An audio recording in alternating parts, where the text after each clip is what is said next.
Lecture 'ਚ ਅਸੀਂ ਬਹੁਤ ਹੀ ਇੰਪੋਰਟੈਂਟ ਟੌਪਿਕ ਯੂਕਲਿਡੀਅਨ ਡੋਮੇਨ ਨੂੰ ਡਿਸਕਸ ਕਰਨਾ। ਸੋ ਇਹਦੇ ਨਾਲ ਰਿਲੇਟਡ ਇੱਕ ਕੁਐਸਚਨ ਆਪਾਂ ਨੂੰ ਯੂਨੀਵਰਸਿਟੀ ਐਗਜ਼ਾਮ ਦੇ ਵਿੱਚ ਜ਼ਰੂਰ ਆਏਗਾ। ਸੋ ਸਭ ਤੋਂ ਪਹਿਲਾਂ ਹੀ ਜਿਹੜੀ ਅਸੀਂ ਪਹਿਲੀ ਥਿਊਰਮ ਨੂੰ ਡਿਸਕਸ ਕਰਨ ਜਾ ਰਹੇ ਹਾਂ, so that is expected for examination. So what is the statement of this theorem is every Euclidean domain is a PID. PID means principal ideal domain. तो कोई भी यूक्लिडियन डोमेन लइए वो हमेशा प्रिंसिपल आइडियल डोमेन होएगी।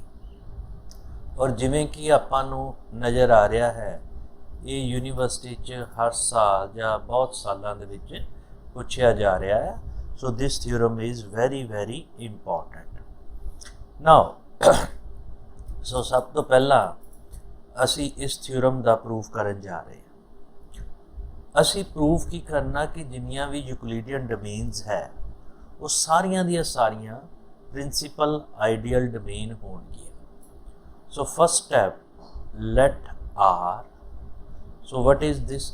It is a Euclidean domain. So R नूं मैं Euclidean domain assume कर लिया, मान लिया। तो हुण सानूं पता होना चाहिए यूक्लिडियन डोमेन है क्या।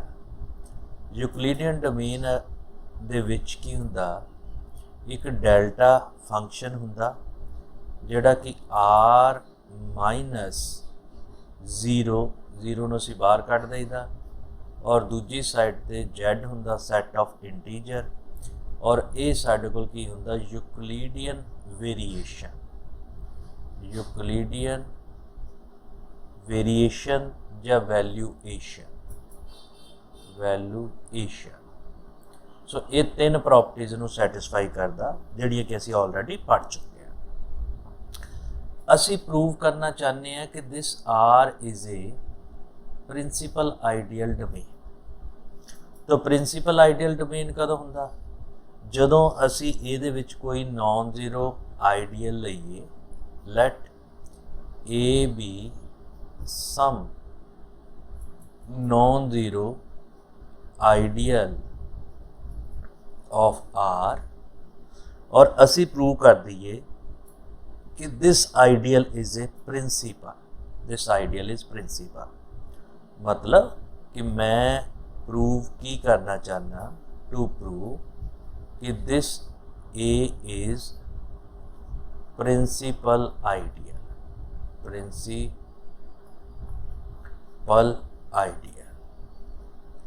सो this A is principal ideal. ठीक है जी। Now to prove that this is a principal ideal, so first A is non zero. सानू नज़र आ रहा नॉन जीरो, ਇਹਦਾ मतलब कोई ना कोई ਇਹਦੇ ਵਿੱਚ नॉन जीरो एलीमेंट जरूर एग्जिस्ट करेगा, क्योंकि ਇਹਦੇ 'ਚ कोई ना कोई नॉन जीरो एलीमेंट होएगा और वो एलीमेंट ਇਹਦੇ 'ਚ एग्जिस्ट करेगा क्योंकि it is a non zero ideal. So असी फाइंड आउट कर लिया कि it has some non zero element. Now I define a M set. So this is a element of जिन्ने भी नॉन जीरो एलिमेंट A दे है उन्हां सारियां दी delta valuation ले ली। और डेल्टा वैल्यूएशन क्या है? Positive integer. सो साडे कोल की सी? साडे कोल बेसिकली क्या सी कि एक map see this one map and second map फिर साडे कोल दूजी साइड ते ए मैप आ गई। So this is a mapping delta. This is from R minus zero और this is Z set of integer. So मैं तुहानूं थोड़ा जिहा एक्सप्लेन कर देना। सैट ऑफ इंटीजर्स, तो ये साडे कोल मैपिंग हो गई या डेल्टा वैल्यूएशन हो गया। नाउ ए साडे कोल आइडियल ਇਹਦਾ हिस्सा आ और ए ਦੇ ਵਿੱਚ अगर ਅਸੀਂ ਇੱਥੇ ਕੋਈ एलिमेंट एक्स ਲੈਂਦੇ ਆ which is non zero element तो ਉਹਦਾ इमेज ਕਿਹਦੇ चल ਜਾਂਦਾ डेल्टा एक्स बन ਜਾਂਦਾ और डेल्टा एक्स किहदा एलिमेंट आ जेड का और डेल्टे की प्रॉपर्टी के मुताबिक डेल्टा एक्स किदां दा होएगा पॉजिटिव इंटीजर होएगा। सो इस चीज़ को आप अपने माइंड दे विच रखना कि साडे कोल डेल्टा एक्स पॉजिटिव इंटीजर होएगा। Now this A now here in this case जिहड़ा साडे कोल ए है it is some non zero element belongs to this it means delta of A. It means delta of A belongs to M. It implies M is non-empty. Why this is possible? This is possible since A is some non-zero element belongs to capital A. क्योंकि उन्होंने belong करता इस करके delta A उन्होंने belong कर जाएगा। जो delta A belong कर गया तो एम साडे कोल नॉन एम्प्टी सैट होएगा और एम किदां दा होएगा इंटीजर होएगा नाल दे नाल पॉजिटिव इंटीजर होएगा। तो असी कह सकते हैं कि जिहड़ा साडे कोल एम है it is a non empty set of positive integer. So असी नैगेटिव की गल नहीं कर रहे क्योंकि डेल्टा वैल्यूएशन की पहली प्रॉपर्टी के मुताबिक ये पॉजिटिव इंटीजर होना। So what is this? So पहला तो असी एम नू डिफाइन करिए कि यदी रूप रेखा किदां दी है। सो ये साडे कोल आ गया non empty set of positive integers. So it means it has some least value, कोई ना कोई यदि मिनिमम वैल्यू होएगी क्योंकि पॉजिटिव इंटीजर है। So it means M has some least value या लीस्ट एलिमेंट और उस एलिमेंट का नाम रख लीए से दैट एलिमेंट वो कोई ना कोई डेल्टा बी रख लीए डेल्टा बी क्योंकि ये एलिमेंट तो डेल्टा ऑफ दिस वैल्यूज़ है। तो इनू असी कह सकते हैं suppose B is some non zero element belongs to A such that delta B which is a minimum of all जिन्ने भी एम दे एलिमेंट आ delta x such that x is some non zero element belongs to A. तो basically की है it is a M set. तो M set का minimum element असी लै लिया। जे मिनिमम एलिमेंट लै लिया so what we get that is A delta B. तो बी ए का पार्ट है ये आइडियल है। सो ये तो ही सानू क्लीयर हो जाता कि जनरेटेड बाय बी भी इन बिलोंग करेगा क्योंकि ये आइडियल है। So one thing is clear from this it implies generated by B which is a part of A. ठीक है जी। सो इन मैं इक्वेशन नंबर 1 लिख लेना। मेरा परपज़ ये है कि मैं ए नू प्रिंसीपल आइडियल प्रूव करना। जे मैं ए नू प्रूव करना it is generated by B तो मेरा रिजल्ट हो जाएगा। ठीक है जी। हुण उन्होंने प्रूव करन लई मैं प्रूव की करना चाहना कि ए दे जिन्ने भी एलिमेंट है वो मल्टीपल ऑफ बी होने चाहिए। सो एक्स एलिमेंट मैं ए दे विचों अजूम कर लिया। जे एक्स मैं ए चों अजूम कर लिया और ए किहदा पार्ट आ आर दा। आर की है यूक्लिडियन डोमेन आ। तो डेल्टा वैल्यूएशन उहदे विच है तो असी उहदे विच यूक्लिडियन एल्गोरिथम अपलाई कर सकते हैं जे यूक्लिडियन एल्गोरिथम अप्लाई किया, so this Q and R, Q हो गया क्वेश्चन, आर हो गया रिमाइंडर, सच दैट एक्स नू मैं लिख सकदा B Q plus R, so where R has two possibility, either 0 or delta of r which is less than delta of b. so दो possibilities हो गया। और मेरा रिजल्ट कदों आएगा जो x मल्टीपल ऑफ b होएगा, यानी जो x जिहड़ा है वो साडे कोल जिहड़ा बी क्यू दे बराबर हो जाए, और x बी क्यू दे बराबर कदों होएगा जो r की वैल्यू 0 हो जाए, यानी इस कंडीशन दे विच मेरा रिजल्ट जिहड़ा वो आएगा। इट मीनस दूजे पार्ट दे उत्ते कंट्राडिक्शन लगनी चाहिए है। So I take the second part, I assume let delta of are less than delta of B, क्योंकि दो पॉसिबिलिटी है, एक मैं अजूम कर ली आ वाली पॉसिबिलिटीज, और here R can be written as x minus b into क्या, ठीक है जी। Now what is this x belongs to a, पता सानू, और what is b, b a नू बिलोंग करदा, क्योंकि a आइडियल है तो b क्यू भी a नू बिलोंग करेगा, और क्योंकि a आइडियल है तो difference of two element also belongs to a.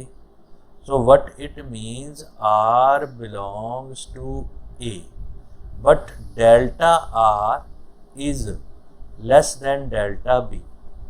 So which disturb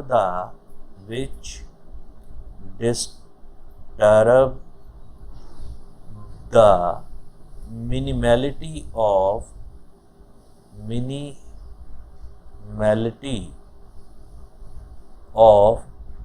delta B, ठीक है जी, मिनिमैलिटी ऑफ डेल्टा बी, क्योंकि डेल्टा बी नू असी सब तो छोटा एलीमेंट मनिया एम का, और असी एक होर एलीमेंट आर लभ लिया जिहड़ा ए नू बिलोंग करदा, पर उहदी डेल्टा वैल्यू बी तो छोटी है। इट मीनस ये उहदी मिनिमैलिटी नू डिस्टर्ब कर गया, so which is not possible, so it means which is not possible। जे पॉसिबल नहीं है तो साढ़े कोल पॉसिबल की रह गया, साढ़े कोल पॉसिबल रह गया r इज़ इक्वल टू 0।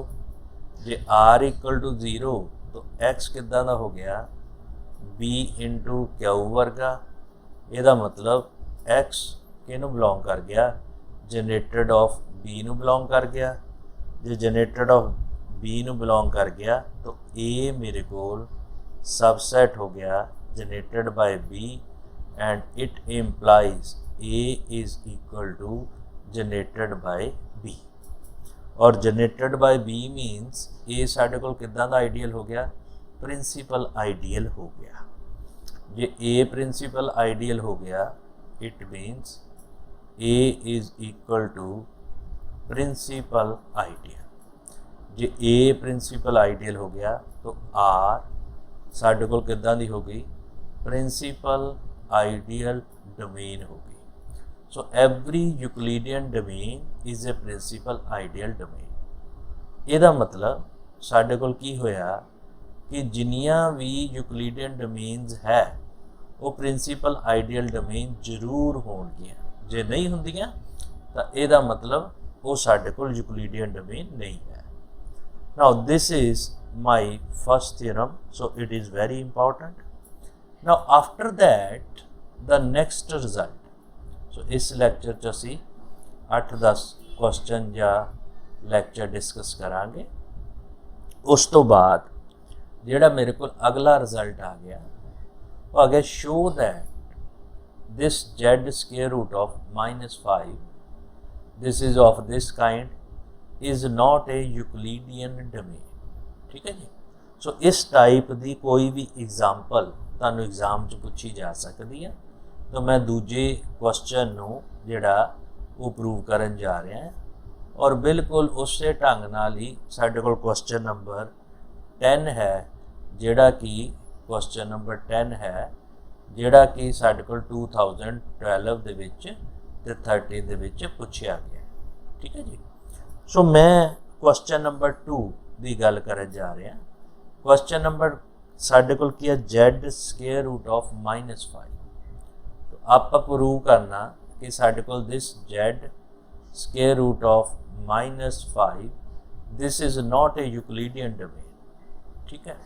सो एक तो तरीका है कि उहदियां 1/1 प्रॉपर्टीज़ जिहड़ा कि टफ काम हुंदा है, इनू बहुत आपां सौखे ढंग दे नाल प्रूव कर सकते हैं। किद्दां करांगे?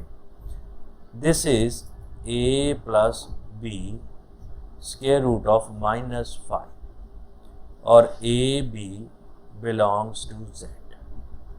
इधे जिहड़ा साडे कोल लास्ट क्वेश्चन है उन्होंने कर सकते हैं। मान लो suppose this z square root of -5 is a Euclidean domain। मान लो असी कंट्राडिक्शन प्रूव करना। मान लो साडे कोल एक यूक्लिडियन डोमेन है, ਇਹਦਾ मतलब z स्केयर रूट ऑफ -5 ये साडे कोल प्रिंसीपल आइडियल डोमेन होना चाहिए, क्योंकि every Euclidean domain is a principal ideal domain. ठीक है जी। तो ये साडे कोल प्रिंसीपल आइडियल डोमेन होना चाहिए। तो ऑलरेडी असी प्रूव कर चुके हैं कि it is not principal ideal domain, क्योंकि प्रिंसीपल आइडियल डोमेन च असी प्रूव किया इररोड्यूसिबल एलीमेंट प्राइम होना चाहिए। तो ये 3 irreducible element C but not a prime, but Z square root of -5 is not PID। ये असी पिछले लैक्चर दे विच प्रूव कर चुके हैं। वो प्रूफ ये ऐड करते हैं। जे PID नहीं है तो जो असी मान रहे सी वो गलत हो गया। So which is a contradiction. जे कंट्राडिक्शन हो गई, जो असी मान रहे सी वो गलत हो गया। So Z square root of -5 is not a Euclidean domain. तो साडे कोल ये यूक्लिडियन डोमेन जिहड़ी है वो नहीं होएगी। सो इस ढंग नाल ही जिहड़ा असी लास्ट वाले क्वेश्चन की गल कीती सीगी, तो इस ढंग दे नाल ही असी उस क्वेश्चन नूं आपां कर लेना। ठीक है जी। तो इस तो बाद असी अगला क्वेश्चन नंबर 3 नूं स्टडी करन जा रहे हैं। सो साडे कोल पहला भी हो गया, दूजा भी हो गया। हुण क्वेश्चन नंबर 3 की स्टेटमेंट पहला देखिए। सो पहला साडे कोल आया first, second. Now this is A question number 3।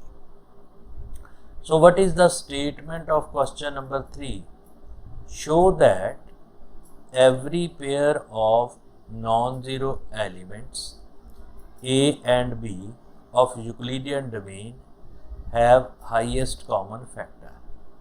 भी कोई भी असी नॉन जीरो एलीमेंट्स लईए यूक्लिडियन डोमेन च, उन्हां दा हाईएस्ट कॉमन फैक्टर हुंदा, बल्कि LCM भी असी कह सकते हैं, लीस्ट कॉमन मल्टीप्लायर भी हुंदा।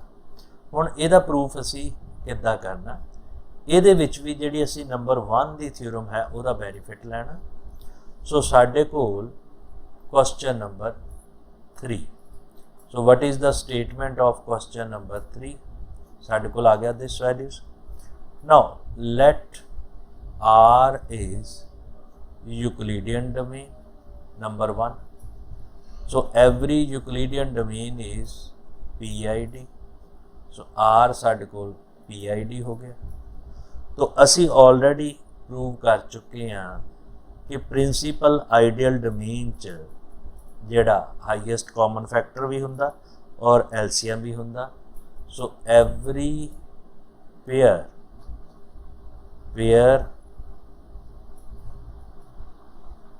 of non-zero element, zero elements A and B in R, क्योंकि R की है PID है, इस वक्त PID बन गया, have HCF highest common factor. तो ਉਹਦਾ ਸਾਡੇ ਕੋਲ ਹਾਈਐਸਟ ਕਾਮਨ ਫੈਕਟਰ ਹੁੰਦਾ। अगर यही क्वेश्चन ਤੁਹਾਨੂੰ LCM 'ਚ ਪੁੱਛਿਆ ਜਾਵੇ ਤਾਂ सेम ही प्रूफ LCM ਲਈ हो गया, अगर ਦੋਨਾਂ ਲਈ ਪੁੱਛਿਆ ਜਾਵੇ ਤਾਂ सेम ही प्रूफ ਜਿਹੜਾ ਦੋਨਾਂ ਲਈ हो गया। सो ਉਹਦੇ ਤੋਂ ਸਾਨੂੰ ਕੀ ਕਲੀਅਰ ਹੋ ਗਿਆ, ਉਹਦੇ ਤੋਂ ਸਾਨੂੰ ਇਹ ਕਲੀਅਰ ਹੋ ਗਿਆ ਕਿ ਜਿੰਨੀਆਂ ਵੀ ਯੂਕਲੀਡੀਅਨ ਡੋਮੇਨਸ ਹੈ ਉਹਦੇ ਵਿੱਚ ਕੋਈ ਵੀ ਨॉन ਜ਼ੀਰੋ ਐਲੀਮੈਂਟ ਲਈਏ ਉਹਦਾ ਹਾਈਐਸਟ ਕਾਮਨ ਫੈਕਟਰ ਜ਼ਰੂਰ ਹੋਏਗਾ। ਠੀਕ ਹੈ ਜੀ। ਸੋ ਇਹ ਸਾਰੇ ਕੁਐਸਚਨ ਇਕੱਠੇ ਲਿਖਣ ਦਾ ਤੇ ਕਰਨ ਦਾ ਪਰਪਸ ਇਹ ਆ ਕਿ ਜਿਹੜੀ ਮੈਂ ਪਹਿਲੀ ਥਿਊਰਮ ਕੀਤੀ ਆ ਉਹਦਾ ਕਿਆ ਬੈਨੀਫਿਟ ਹੋ ਸਕਦੇ ਆ ਸਾਨੂੰ ਇਹ ਸਮਝ ਆ ਜਾ। ਉਸ ਤੋਂ ਅੱਗੇ ਗੱਲ ਚੱਲੀਏ। ਹੁਣ ਸਾਡੇ ਕੋਲ ਕੁਐਸਚਨ ਨੰਬਰ 3 ਹੋ ਗਿਆ। So what is the statement of question number 4? So question number 4 and 5, this is again very important, expected for examination. अगर मेरे कोल A ते B कोई दो नॉन जीरो एलिमेंट्स है यूक्लिडियन डोमेन R, ठीक है जी। सो R हो गया नॉन जीरो एलिमेंट, पहली गल समझ लो, और R हो गया यूक्लिडियन डोमेन, A भी हो गया non zero element, and this B is non unit. Non unit mean not unit, not invertible. तो असी प्रूव की करना delta A which is less than equal to delta AB। तो B नॉन यूनिट है, B जड़ा right hand side पे जाएगा, ठीक है। So delta A which is less than delta of AB। So this is very important result, और ਇਹਦੀ ही application फिर असी अगले क्वेश्चन ਦੇ ਵਿੱਚ ਕਰਾਂਗੇ। Now question number 4। सो 4 ਦੇ ਵਿੱਚ ਸਾਡੇ ਕੋਲ B ਸਾਨੂੰ ਕੀ ਦਿੱਤਾ, ਪਹਿਲੀ ਗੱਲ R ਸਾਨੂੰ ਦਿੱਤਾ यूक्लिडियन डोमेन, लिख लिया फर्स्ट, और दूजा B ਸਾਨੂੰ ਕੀ ਦਿੱਤਾ नॉन यूनिट ਦਿੱਤਾ, नॉट ए यूनिट, तो नोट कर लिए। एंड B जड़ा है it is element of R but it is a non unit. मैं लिख लवा ताकि मैंने यूज़ करना, और मैं प्रूव की करना, प्रूव करना delta A which is less than delta of AB। और डेल्टा को की है साढ़े कोल डेल्टा वेरिएशन है। नाउ R यूक्लिडियन डोमेन है, सो ਇਹਦਾ मतलब प्रिंसीपल आइडियल डोमेन भी होएगा। जे प्रिंसीपल आइडियल डोमेन होएगा तो A generated by some A साढ़े कोल की आ गया। So this is a ideal of R। सो ਇਹਦੇ बारे तो दो राय नहीं है, ये साढ़े कोल आइडियल है।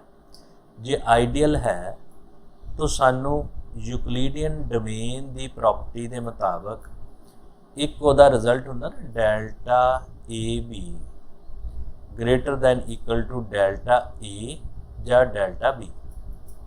तो उस प्रॉपर्टी के मुताबिक delta AX greater than equal to delta A for every X belongs to R, और X किदा दा होना चाहिए नॉन जीरो। तो सारी एलीमेंट जिहड़े आ वो असी इस ढंग नाल लिख सकते, और इनू प्रॉपर्टी नू मैं इदा भी लिख सकता delta A less than equal to delta AX for every X is some non zero element belongs to R। So why this is possible, क्योंकि मेरे को R यूक्लिडियन डोमेन दिता हुआ है। नाउ वट इज दिस, समझो इन, ये साडे कोल multiple of ए है और मल्टीपल ऑफ ए किनू बिलोंग करते हैं, इस आइडियल नू। ਇਹਦਾ मतलब ए एक्स ਜਿਹੜਾ है ये किहदा मैंबर आ, ये ए ਦਾ मैंबर आ। So what it means delta a less than equal to delta ax, this values for every ax belongs to a। ਅਸੀਂ a ਦੇ ਵਿੱਚ ਕੋਈ ਵੀ ਮੈਂਬਰ ਲੈ ਲਈਏ, ਉਹਦਾ ਜਿਹੜੀ ਡੈਲਟਾ ਵੇਰੀਏਸ਼ਨ ਆ ਉਹ ਡੈਲਟਾ a ਤੋਂ ਬੜੀ ਜਾਂ ਵੱਧ ਤੋਂ ਬਰਾਬਰ ਹੋਏਗੀ। ਔਰ ਇਸੇ ਚੀਜ਼ ਨੂੰ ਅਸੀਂ ਇੱਦਾਂ ਵੀ ਲਿਖ ਸਕਦੇ ਕਿ ਜਿਹੜਾ ਡੈਲਟਾ a ਹੈ ये मिनिमम वैल्यू होएगी किहदी जी, डेल्टा वेरिएशन ऑफ वाई, और वाई जिहड़ा है इट बिलोंग्स टू ए। मतलब ए दे विच कोई मैंबर लै लीए, ओहदी जिहड़ी डेल्टा वेरिएशन आ ओहदी मिनिमम वैल्यूज साडे कोल किहड़ी हो जाएगी, डेल्टा ऑफ ए जिहड़ी आ वो साडे कोल हो जाएगी। समझ आ गई गल ना। इहदा मतलब तो also we know that a into b it is a part of a। अगर a ਦਾ पार्ट है तो ਇਹਦੇ ਤੋਂ क्योंकि डेल्टा a मिनिमम वैल्यूज है तो delta a less than equal to delta A B होगी। सो मेरे कोल हाफ पार्ट मैं रिजल्ट ਜਿਹੜਾ है वो प्रूफ कर लिया। सो साडे कोल आ गया delta a less than equal to delta of A B. It means it has two possibilities, either less or equal। तो अगर मैं इक्वल ते कंट्राडिक्शन लगा देवां तो लेस वाली पॉसिबिलिटी जिहड़ी है वो ट्रू हो जाएगी। सो आई अजूम, जब मान लिया, assume let delta of a is equal to delta of A B, ये मैं मान लिया। अगर मैं ये कंट्राडिक्शन लगा देवां तो यदा मतलब की होएगा कि बराबर नहीं हो सकता। जे बराबर नहीं हो सकता तो असी की प्रूव कर देंगे कि delta A is less than delta A B. ठीक है जी।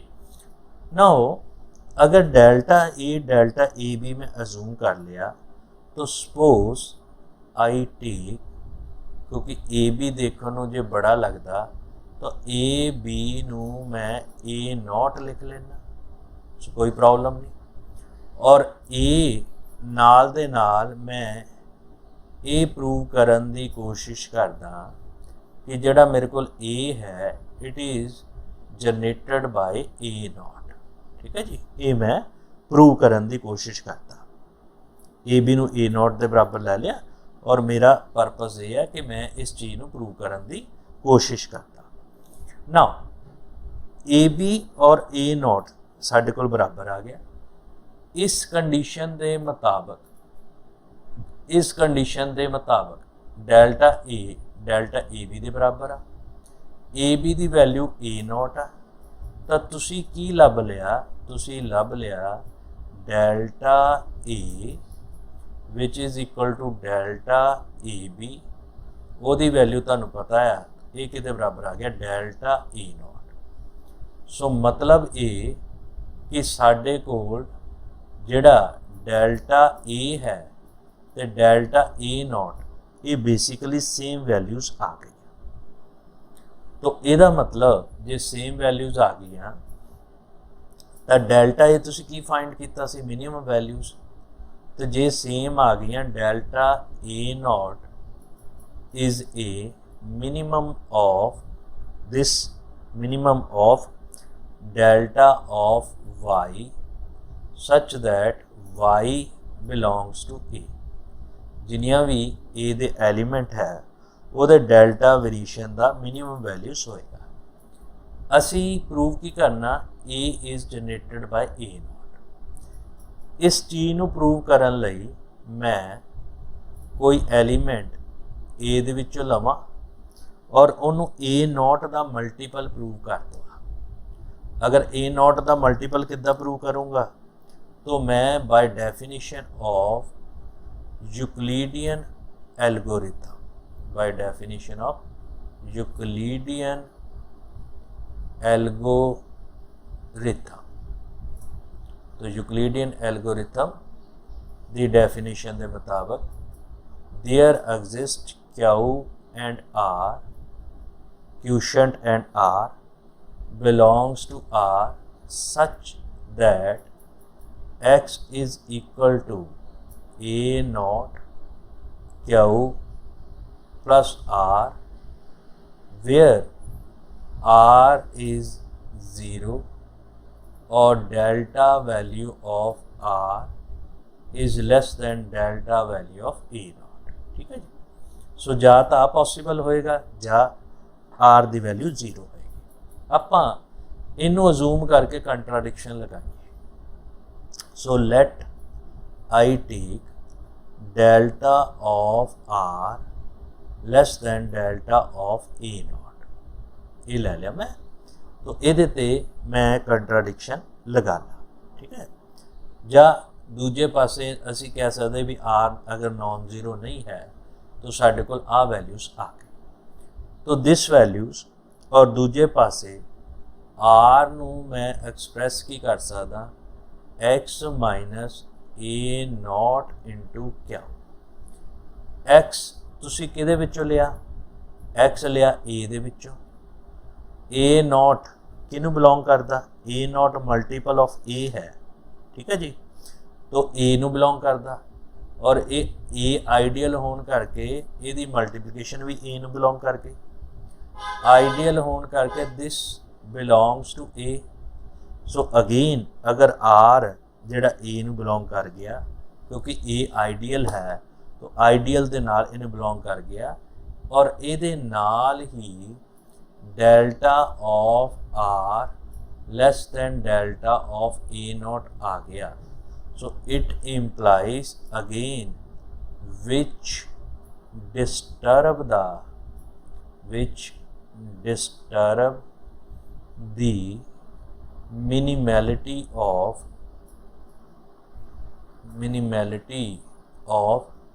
delta A naught, क्योंकि ये मिनिमम वैल्यूज आ, जे वो मिनिमैलिटी नू डिस्टर्ब कर गया सो आर ਇਹਦਾ मतलब 0 के बराबर होएगा। जे आर 0 के बराबर होएगा तो x A not into Q के बराबर होएगा। अगर ए नॉट क्यू के बराबर आ गया, x belongs to generated by A naught, so it implies this A is generated by A naught. तो ए नाल भी जनरेट कर गया और ए नॉट नाल भी जनरेट कर गया। So what we get A जिहड़ा है ये साडे कोल आ गया जनरेटेड बाय ए नॉट, और सानू पता ए जिहड़ा है it is generated by a, और ए नॉट किहदे बराबर आ, it is generated by a b. So ये तीन चीज़ां साडे कोल बराबर हो गई। तो असी प्रूव की करना चाहते हैं, असी प्रूव करना चाहते हैं as we know that this a belongs to capital A, वो इत्थों ही नज़र आ रहा और वो इनू बिलोंग कर गया। So it means it is a multiple of A b, ਜਾਂ ਸਾਡੇ ਕੋਲ ਇਹ ਉਹਦੇ ਨਾਲ ਐਸੋਸੀਏਟ ਹੋ ਜਾਏਗਾ।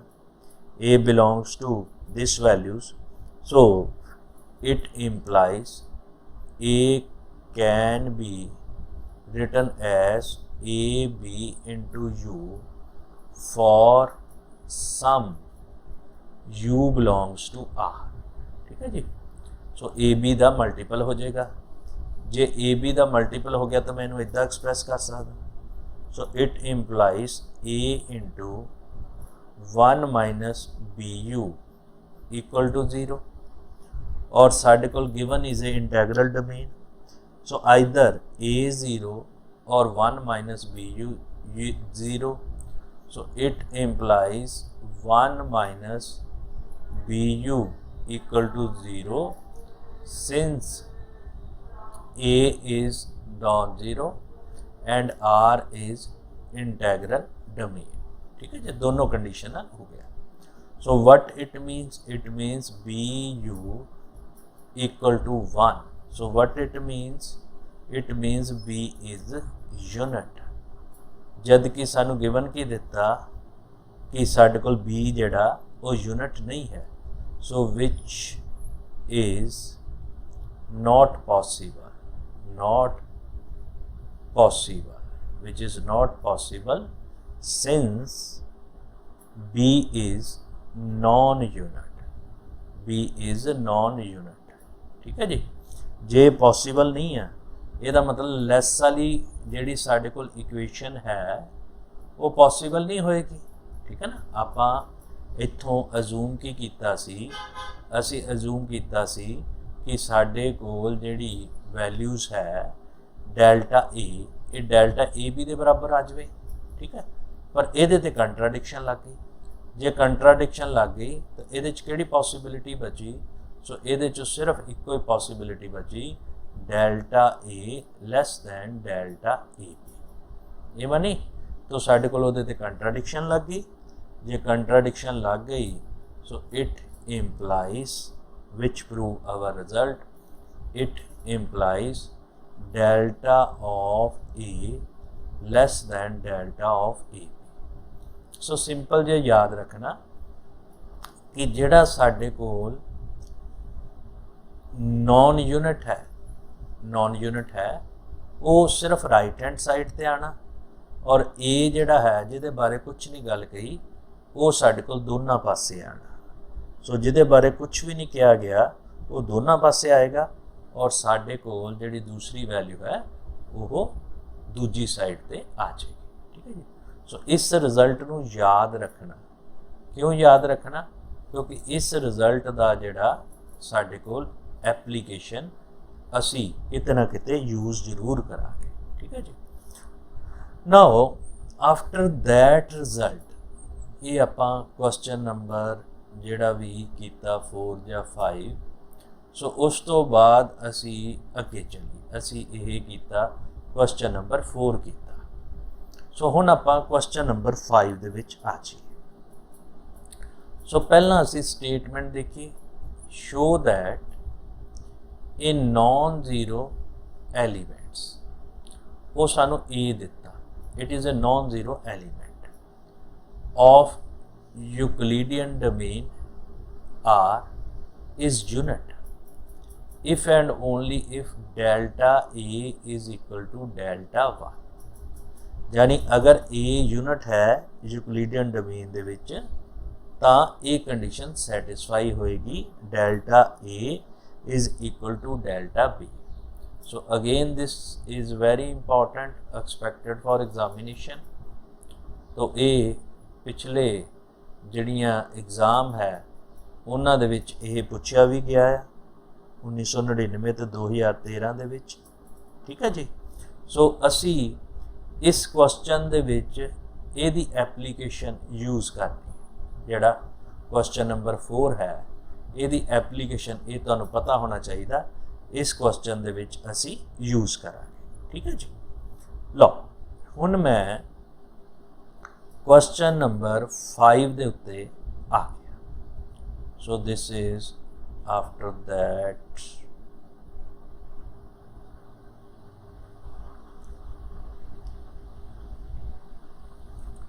Question number 5. ठीक है जी.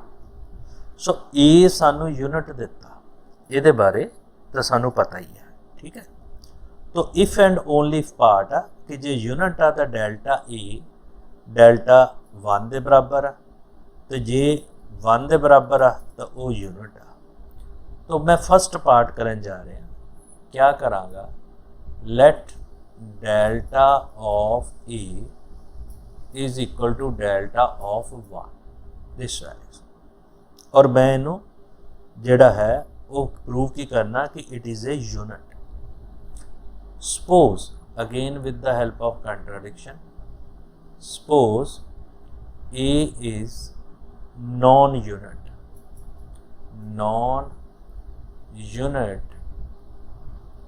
इन आर. आर तुहाडे कोल की है, यूक्लिडियन डोमेन. ठीक हो गया जी.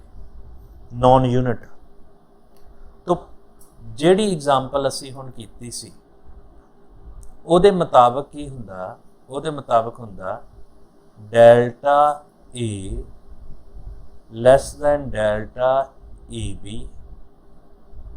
ठीक है जी, where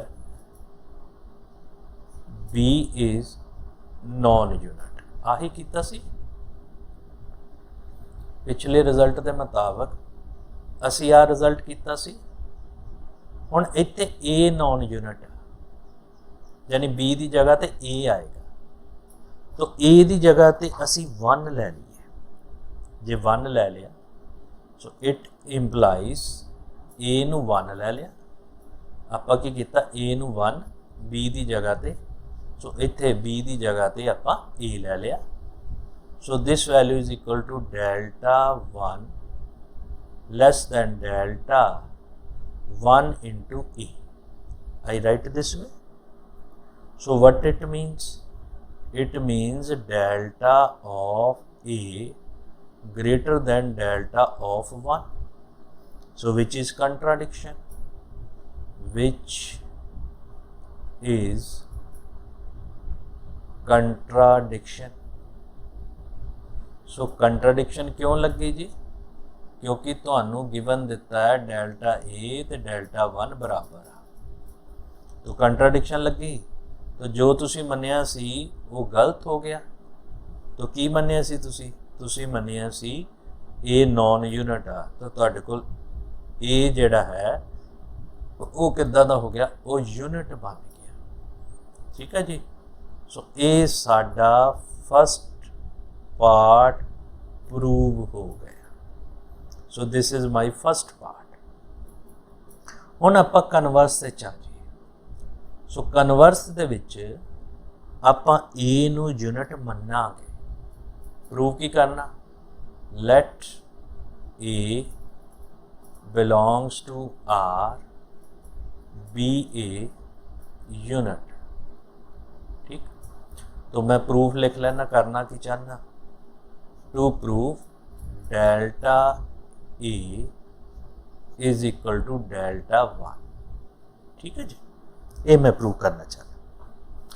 हुण क्योंकि A यूनिट आ तो उसकी डेफिनेशन के मुताबिक there exist some B belongs to R such that AB is equal to 1। ठीक है जी। अगर AB 1 हो गया, नाउ क्योंकि यूक्लिडियन डोमेन है, डेल्टा A हमेशा लैस होंदा डेल्टा AB तो होएगा। ठीक, और डेल्टा AB तो होएगा, तो ਇਹਦਾ मतलब साडे कोल की आया कि this is equal to delta of 1। तो one thing is delta of A less than equal to delta of 1। इनू मैं इक्वेशन नंबर 3 मान लिया। एक मनना, एक मान लो, 1 2 3 जो भी आ, असी इनू इक्वेशन नंबर 10 मान। हुण इत्थे इक्वल प्रूव करना चाहते हैं, ਇਹਦਾ मतलब एक ते मैं कंट्राडिक्शन लगाऊंगा या delta A greater than equal to जिहड़ा डेल्टा 1 प्रूव करूँगा।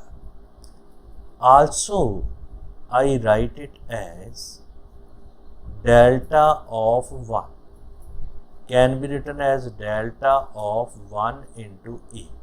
लिख सकदा जी? जे मैं लिख सकदा तो सानू पता delta 1A is greater than equal to, जे साडे कोल आ गया दिस वैल्यूज डेल्टा 1A, इनू जिहड़ा इनू छड्डो, सो सिंपल इत्थे आ जाइए कि delta 1 into A is greater than equal to delta A भी लिख सकते हैं और डेल्टा 1 भी लिख सकते हैं। तो मैं इत्थे डेल्टा 1 यूज़ कर लिया क्योंकि डेल्टा साडे कोल A is greater than equal to delta 1। अगर साडे कोल दिस आ गया तो this value is delta A greater than equal to delta 1। This values इनू इक्वेशन नंबर 2 मान लो। तो 1 तुहाडे कोल है कि ए उहदे तो लैस है दिस वैल्यूज़ और 2 है ए उहदे तो ग्रेटर है। तो दोनों नू कंबाइन किया तो साडे कोल रिजल्ट आ गया delta A which is equal to delta of 1। दोनों नू कंपेयर किया तो मेरे को रिजल्ट आ गया और इसे चीज़ नू ही तो मैं प्रूव करना चाहता। So this is my result. Clear जी। सो ये भी ਉਹਦੀ ही एप्लीकेशन है जिन्हों असी इस ढंग नाल प्रूव कर लिया। उस तो बाद मेरे को क्वेश्चन नंबर 6 आ गया। क्वेश्चन नंबर 6 सो पहला तो असी क्वेश्चन नंबर 6 की स्टेटमेंट नू समझण की कोशिश करिए। सो उस तो बाद असी अगे चलांगे। So what is this is a question number 6। So question number 6 नू पढ़ो तो give an example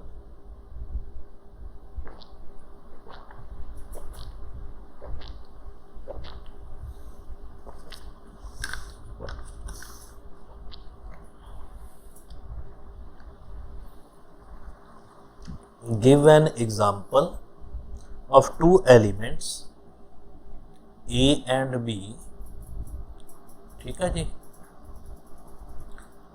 such that delta A delta B are equal but they are not associate।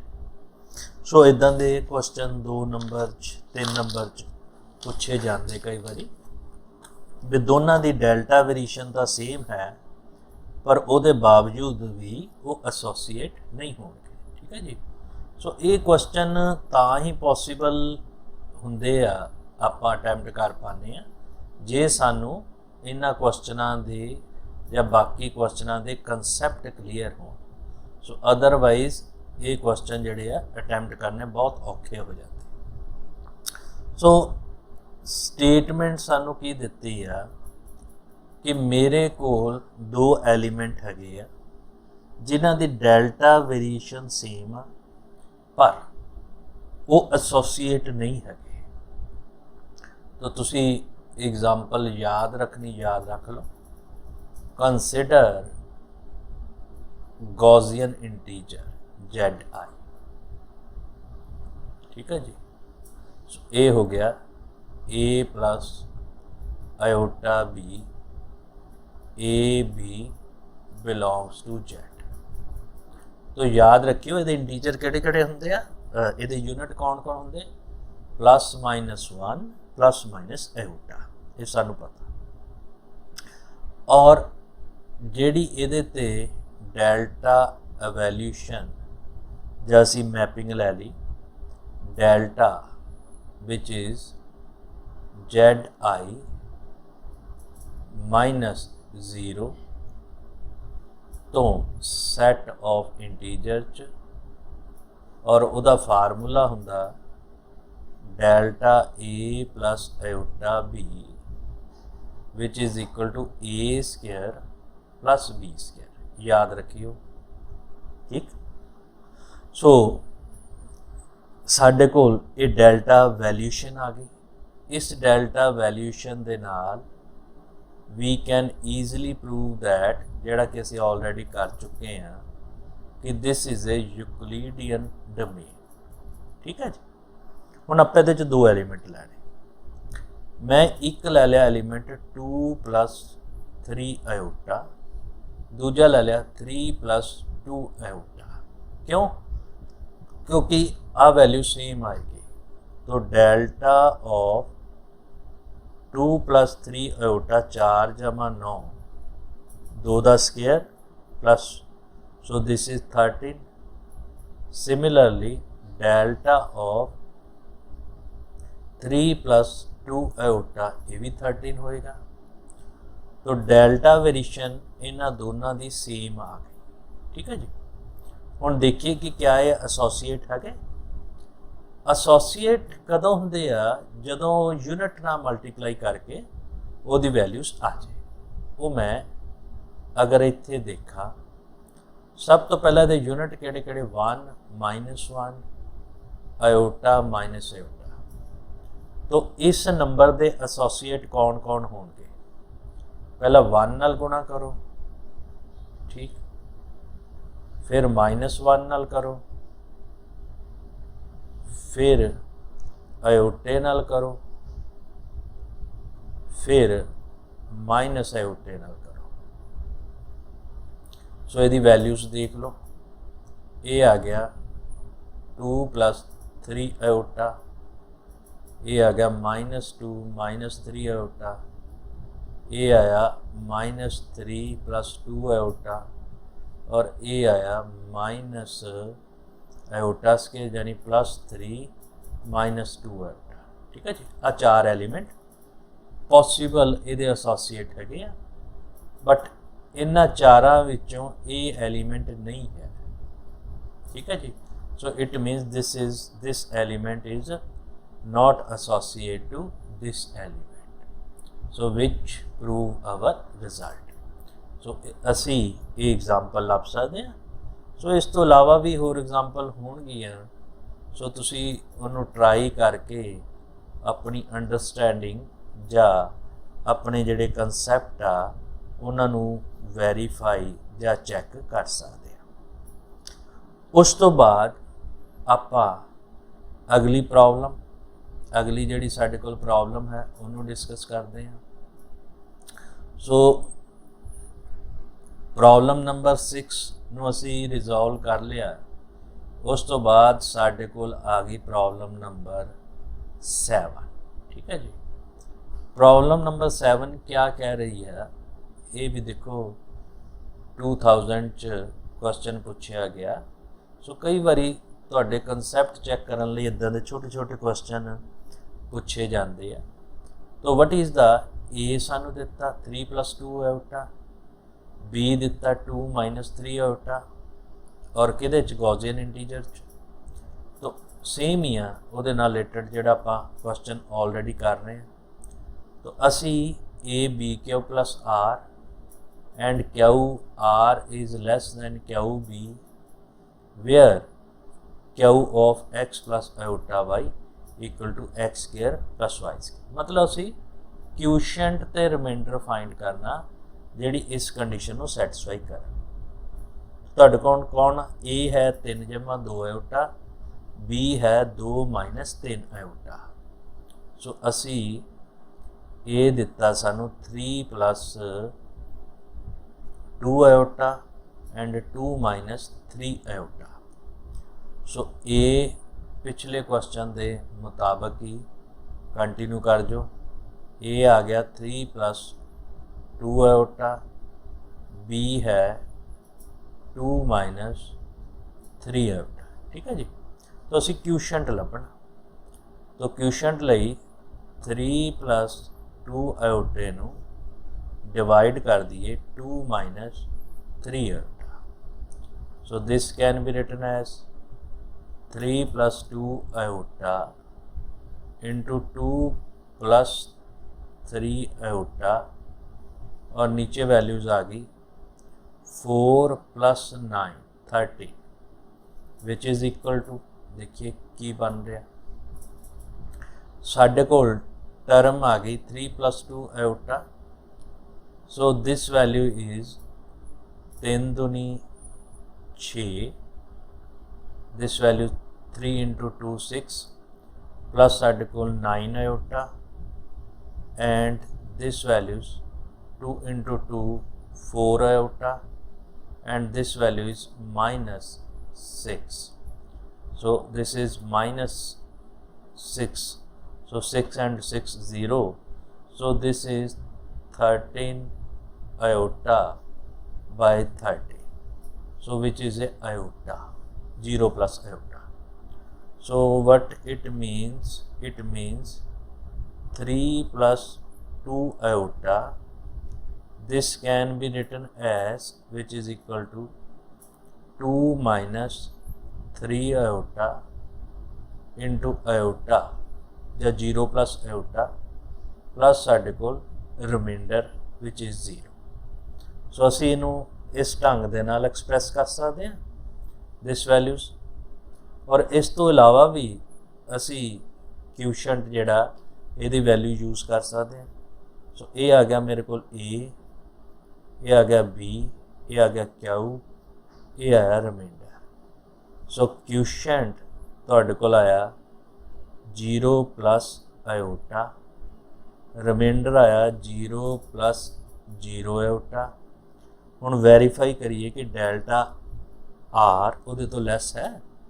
So delta of are की आ गया 0 square plus 0 square, so this is 0। और delta of असी ये तो क्यू है, डेल्टा बी लभना। सो डेल्टा ऑफ बी तुहाडे कोल कितना आ गया, which is 4 plus 9 which is 30। So what we get delta of r which is less than delta of divisor b. So this is my result. So in this way just वो पिछले question नाल related ही सी, तो उस concept नूं ही विच involve करके असी कर सकते हैं। उस तो अगला साडे कोल 7th टाइप है। सो 7th देखिए क्वेश्चन क्या है। 7th तो असी कर लिया डिस्कस। 8th की गल आ गई। देखो ये जिहड़ा क्वेश्चन आ, ये क्वेश्चन भी तुहानूं पुछया गया GNDU यूनीवर्सिटी च इन्हां सालां दे विच। इस तो इलावा भी पुछया गया होना, पर जिन्ना क मेरी नॉलेज आ मैं इत्थे मैंशन करता। सो prove that any two elements AB in Euclidean domain R have GCD D. Also prove that D is equal to lambda A plus mu B for lambda mu belongs to R. Clear? तो असी यही result, same result principal ideal domain च prove किया है। जे prove किया तो कुछ नहीं करना।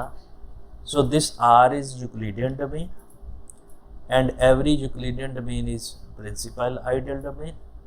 तो principal ideal domain च ये चीज़ एग्जिस्ट करती है। जे एग्जिस्ट करती है तो उही प्रूफ ये विच असी अप्लाई करके असी इस रिजल्ट नूं यूक्लिडियन डोमेन दे विच भी प्रूव कर सकते हैं। ठीक है जी। सो ये सिर्फ पहली थ्योरम ही लगी, since every Euclidean domain is principal ideal domain। उस तो बाद उस principal ideal domain का proof असी इहदे विच दे दईए। Now इहदे नाल part है also show that any two GCD of AB of R are associate। ये भी असी उत्थे प्रूव किया कि कोई भी दो GCD ले लीए वो आपस दे विच एसोसीएट हुंदा। एक बार इनू असी रिजल्ट नू फिर प्रूव कर दिंदे कि यूक्लिडियन डोमेन या this is question number 8 the B part, second part. ठीक है जी। मान लो D1 भी GCD आ गया AB का और D2 भी GCD आ गया AB का। ठीक, असी की प्रूव करना चाहते, असी प्रूव करना चाहते D1 ते D2 एसोसीएट हो जाए, ये असी प्रूव करना चाहते हैं। We claim right. हुण मैं डेफिनेशन तो इधर चलना, इस डेफिनेशन को इधर चलना। पहला जे D1 साडे कोल GCD है तो D1 is a divide A and D2 divide B। ये सानू पता, इधरों पता D2 divide A and D2 divide B। ठीक है जी। जिहड़ा साडे कोल पहला पार्ट है इहदे which greatest common divisor D2 बनो। जे D2 ग्रेटेस्ट कॉमन डिवाइज़र है सो ये तो कोई कंक्लूजन निकलेगी D1 डिवाइड D2, क्योंकि greatest common divisor right hand side पे आ जाएगा। ये डिवाइज़र हो गया, D1 डिवाइज़र होया, D2 ग्रेटेस्ट कॉमन डिवाइज़र तो D1 डिवाइड D2, और इधर उल्ट कर दिए D1 ग्रेटेस्ट कॉमन डिवाइज़र कर लिए D2 डिवाइज़र तो D2 divide D1, this values आ गया। तो D1 D2 ਨੂੰ डिवाइड कर रहा, D2 D1 ਨੂੰ डिवाइड कर रहा। सो ਇਹਦਾ मतलब जनरेटेड बाय D1 ਤੇ जनरेटेड बाय D2 ये आपस च बराबर होणगे, और ਇਹਦਾ मतलब D1 ਜਿਹੜਾ है it is associated to D2, so which prove our result।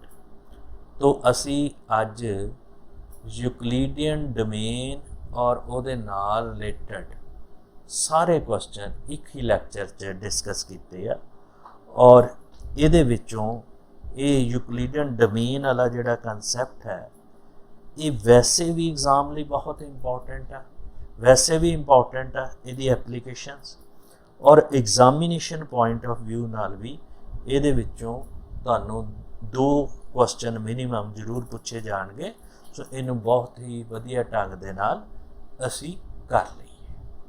तो अगले लैक्चर च असी पूरे लैक्चर च यूनीक फैक्टराइजेशन डोमेन नूं डिस्कस करांगे।